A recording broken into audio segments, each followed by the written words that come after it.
The arms act was passed in 1880, 1878, 1875, 1883। जो arm act था वो कब पास किया गया था? नमस्कार दोस्तों, आज की जो हमारी वीडियो है वो मॉडर्न हिस्ट्री एनसीईआरटी, ठीक है,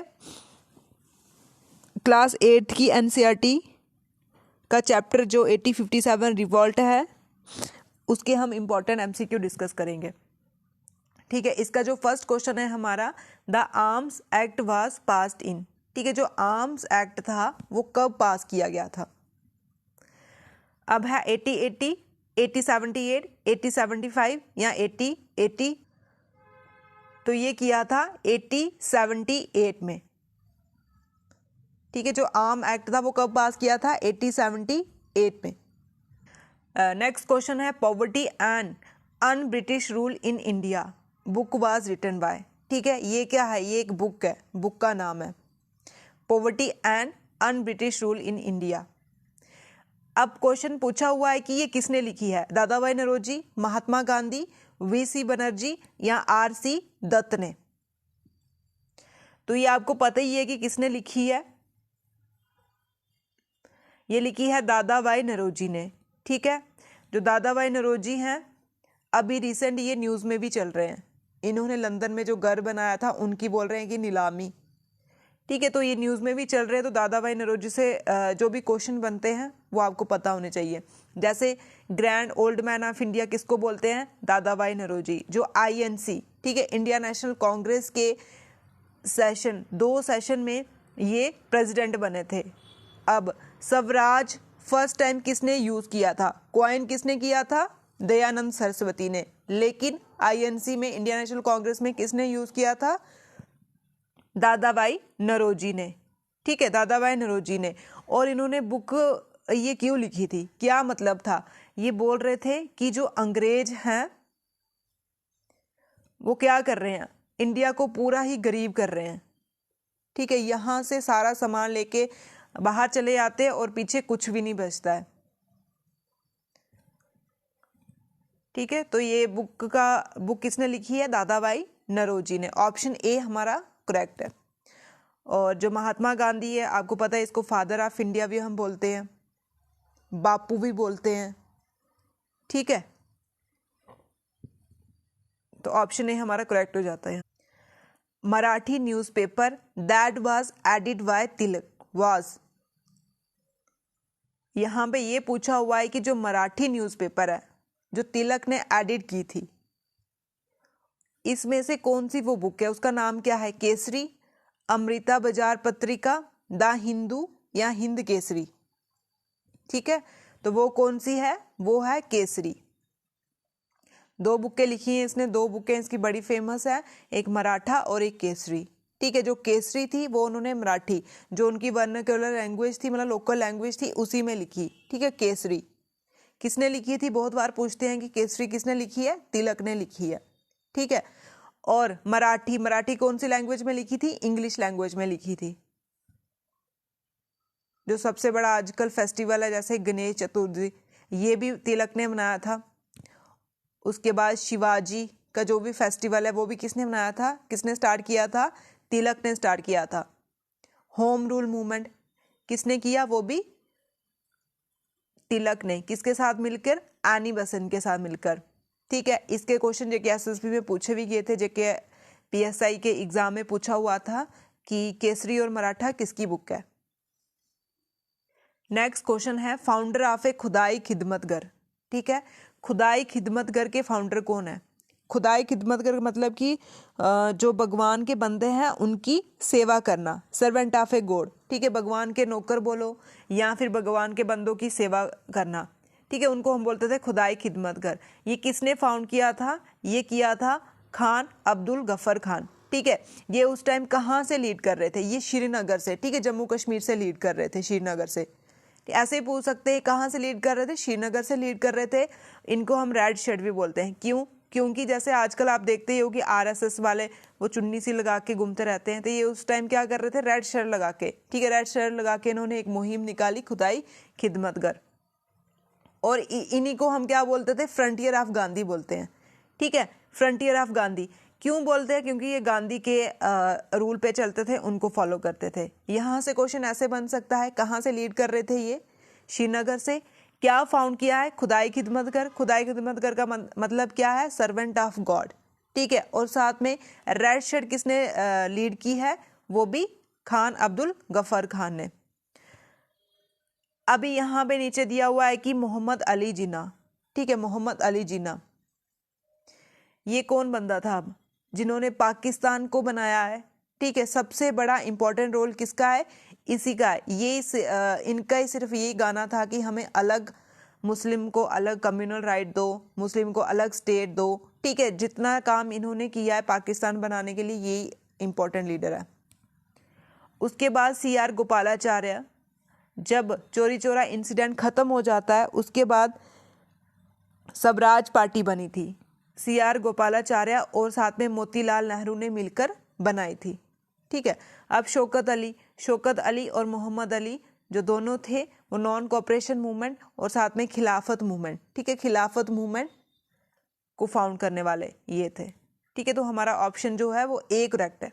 नेक्स्ट क्वेश्चन है, where did the Hindustan Socialist Republic Association was formed? ठीक है, अब पूछ रहे हैं कि Hindustan Socialist Republic Association was formed, ठीक है, कहाँ पे बनी थी?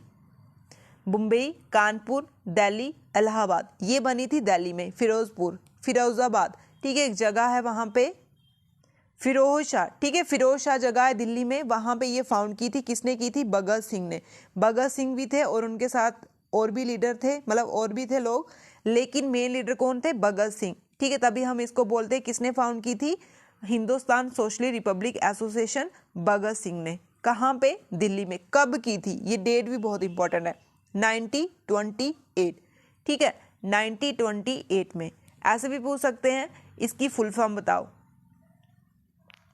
HSRA की फुल फॉर्म क्या है? Hindustan Socialist Republic association. ये क्या? एक एसोसिएशन बनाई थी। एसोसिएशन होता है कि जहाँ पे मिलके ऐसे सलाह करनी कि हाँ हम ये करेंगे, नेक्स्ट टाइम ये उठाएंगे। ठीक है, तो एक एसोसिएशन बनाई थी। किसने बनाई थी? भगत सिंह ने बनाई थी। कहाँ पे? दिल्ली में। कब बनाई थी? 1928 में। ठीक है, तो ऑप्शन सी हमारा। Where did the first session of a India National Congress? ठीक है, इंडिया नेशनल कांग्रेस का पहला सेशन कहाँ पे हुआ था, ये पूछा है। अब जो INC थी वो कब बनी थी? 1885 में बनी थी। ठीक है, ये बहुत बार डेट पूछते हैं कि कब बनी थी। 1885 में बनी थी। किसने फाउंड की थी? A.O. ह्यूम। ठीक है, A.O. ह्यूम। कौन था A.O. ह्यूम? सिविल सर्वेंट था। ठीक है, A.O. ह्यूम ने फाउंड की थी। कहाँ पे हुई थी? इसकी फर्स्ट सेशन कब हुआ था? ये हुआ था बम्बे में। ऐसे पूना डिसाइड किया था, लेकिन वहाँ पे बीमारी फैल गई थी, फिर उन्होंने शेड्यूल चेंज कर दिया और कहाँ पे किया? बॉम्बे में किया। अब ये जो सेशन है, सेशन मतलब कि जैसे आपने देखा होगा कि पार्लियामेंट में भी सेशन बैठते हैं, है ना, 3 सेशन होते हैं वहाँ पे भी, तो ऐसे ये भी एक सेशन था।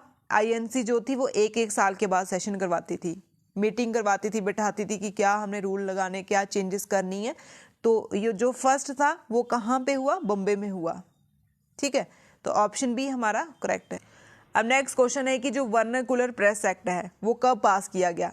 ठीक है, वर्नाकुलर प्रेस एक्ट का मतलब क्या है? वर्नाकुलर का मतलब होता है कि लोकल लैंग्वेज। ठीक है, लोकल लैंग्वेज। और प्रेस एक्ट मतलब कि न्यूज़पेपर को अपनी लैंग्वेज में, मतलब लोकल लैंग्वेज में कब राइट दिया, मतलब कब लॉ पास हुआ, इसका कब एक्ट पास हुआ, कौन से ईयर में, ये बोला हुआ है। ये हुआ था 1878 में। ठीक है, देखो अब ब्रिटिशर ने कुछ काम अच्छा भी किया है, मतलब बहुत से काम अच्छे भी किए हैं, जैसे रेल लाना। अब न्यूज़पेपर लाया तो न्यूज़पेपर से ही बहुत से लोगों को पता चला कि हाँ इस जगह, जैसे बंगाल का पार्टीशन हो गया या फिर जलियांवाला हत्याकांड हो गया। ठीक है, तो ये अंग्रेजों ने ही लाया हुआ है। तो कब लाया था वर्नाकुलर प्रेस एक्ट पास, कब किया था? 1878 में, आर्म्ड एक्ट के साथ ही। ठीक है, तो ऑप्शन सी हमारा करेक्ट है।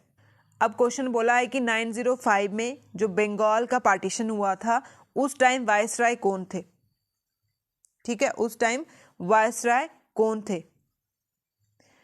उस टाइम वायसराय थे लॉर्ड कर्जन। ठीक है, लॉर्ड कर्जन।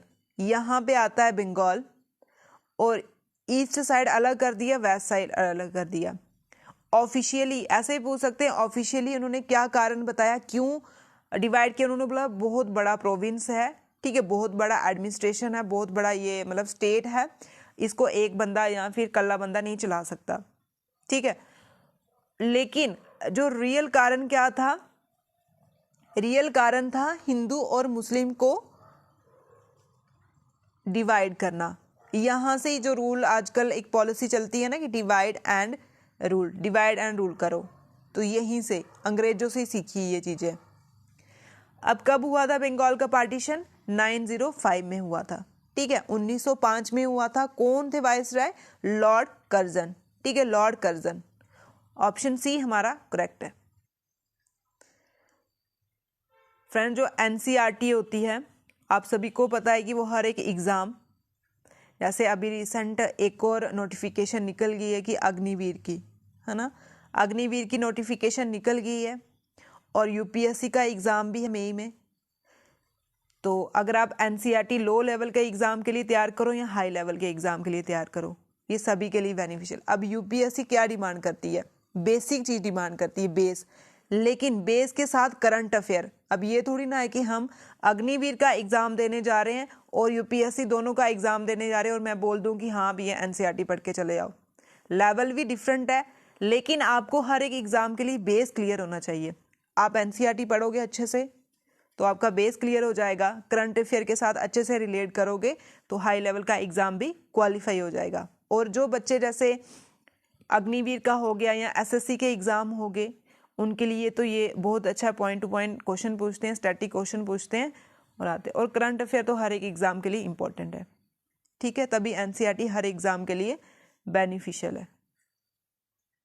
नेक्स्ट क्वेश्चन है हमारा, under whose presidentship Congress adopt the aim of a Purna Swaraj, ठीक है। पूर्ण स्वराज जब हुआ था 1929 में पूर्ण स्वराज हुआ था, उस टाइम में कांग्रेस के कौन लीडर थे? ये थे पंडित जवाहरलाल नेहरू, जो हमारे first prime minister of India हैं। अब ऐसे पूछ सकते हैं फर्स्ट प्राइम मिनिस्टर, वो आप सभी को पता है, पंडित जवाहरलाल नेहरू। और इन्होंने 1929 को ही जब सेशन बैठा था, कांग्रेस का सेशन बैठा, और उन्होंने बोला कि 26 जनवरी 1929 को हमने क्या करना है, ट्राई कलर झंडा लहरा देना है और हम आज़ाद हो जाएंगे, मतलब इंडिपेंडेंट हो जाए। कुछ सरकमस्टांस के कारण इस दिन आज़ादी हमें नहीं मिली थी, संविधान नहीं बना था।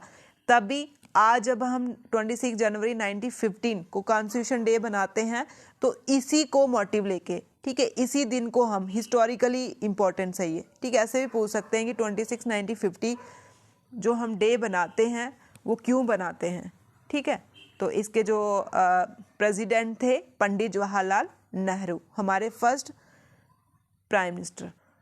नेक्स्ट क्वेश्चन है, व्हेन डिड द चोरी चोरा इंसिडेंट टुक प्लेस, ठीक है। जो चोरी चोरा इंसिडेंट होता है वो कब होता है? अब यहाँ पे डेट पूछी है, 1950, 1940, 1932 या 1922। ये हुआ था 1922। महात्मा गांधी ने और साथ में जो टर्की थे, मतलब जिन्होंने खिलाफत मूवमेंट स्टार्ट किया था, महात्मा गांधी ने 1920 में स्टार्ट किया कि नॉन कॉपरेट, हमने कॉपरेट नहीं होना है अंग्रेजों के साथ, ठीक है। मतलब जो भी वो बात बोलेंगे, या उनके स्कूल में, कॉलेज में, कहीं भी कोई भी काम कर रहा तो उनके साथ हमने तालमेल नहीं रखना है, कॉपरेट ही नहीं होना है। उन्होंने तो उनका, और साथ में महात्मा गांधी का यही, उनके बेसिक एम ही यही है, नॉन वायलेंस और ट्रुथ, है ना, नॉन वायलेंस और ट्रुथ। लेकिन जब उनके रूल्स के खिलाफ क्या इंसिडेंट हो गया, चोरी चोरा इंसिडेंट हो गया। यहाँ पे क्या हुआ था, चोरी चोरा एक यूपी में जगह पड़ती है, वहाँ पे पुलिस स्टेशन को ही आग लगाती थी लोकल लोगों ने, ठीक है, पुलिस स्टेशन को ही आग लगा ली थी। यहाँ पे हो गया वायलेंस, और गांधी जी का जो रूल थे कि हाँ नॉन वायलेंस में चलना है, वो यहाँ पे वायलेट हो गए। तो उन्होंने क्या किया, इसी इंसिडेंट के बाद क्या किया, नॉन कॉपरेशन मूवमेंट बंद कर दिया, ठीक है। तो ये कब होता है ये मूवमेंट, 1922। ये बहुत बार क्वेश्चन में पूछा हुआ है कि चोरी चोरा इंसिडेंट कब हुआ, 1922। और ऐसा कौन सा मूवमेंट था या ऐसा कौन सा मूवमेंट चल रहा था, इसके बाद, इस इंसिडेंट के बाद वो बंद हो गया, वो था नॉन कॉपरेशन मूवमेंट, ठीक है। तो ऑप्शन डी हमारा करेक्ट है। अब है जो रॉलेट एक्ट था वो कब पास किया। अब इस एक्ट का नाम रॉलेट क्यों पड़ा, क्योंकि जिन्होंने पास किया था उनका नाम ही रॉलेट था, रॉलेट सिडनी। ठीक है, उन्होंने ये एक्ट पास किया। अब कुछ कारण रहा होगा एक्ट पास करने का। इससे पहले क्या हुआ, होम रूल मूवमेंट हुआ। ठीक है, उससे पहले आपने देखा होगा कि कांग्रेस और वो मॉडरेट और नॉन मॉडरेट क्या हो गए थे, यूनाइट हो गए। मतलब कुछ ऐसे ऐसे काम हो रहे थे अंग्रेजों के खिलाफ। इन्होंने सोचा कि ये तो अब हम पे हमारे सिर पे चढ़ के नाच रहे हैं और हमें यहाँ से बाहर निकाल देंगे। तो ये काला एक्ट लेके आए, इसको काला एक्ट बोलते थे। क्यों, क्योंकि यहाँ पे ना ही दलील, ना ही अपील और ना ही वकील, ना कोई वकील कर सकता था, ना कोई अपील कर सकता था कि हाँ आजकल जैसे रूल बने कि हम अपील अपनी बात रख सकते हैं। ठीक है, और ना ही कोई विटनेस हो सकता था। मतलब शक के दायरे में किसी को भी हम क्या कर सकते थे कि जेल के अंदर डाल सकते थे। अंग्रेजों ने ऐसा रूल निकाला था जिसको बोलते हैं ब्लैक एक्ट। किसने बोला था ब्लैक एक्ट, गांधी जी ने बोला था। और ये पूछा है कि ये कब पास हुआ था, 1919 में। इसी के साथ साथ ही जलियांवाला बाग हत्याकांड भी हो गया था। ठीक है, तो ऑप्शन डी हमारा करेक्ट है। आज की वीडियो हमारी यहीं तक रहेगी। फ्रेंड्स, अगर आपको अच्छा लगे तो प्लीज़ लाइक, शेयर, सब्सक्राइब। ठीक है, थैंक यू।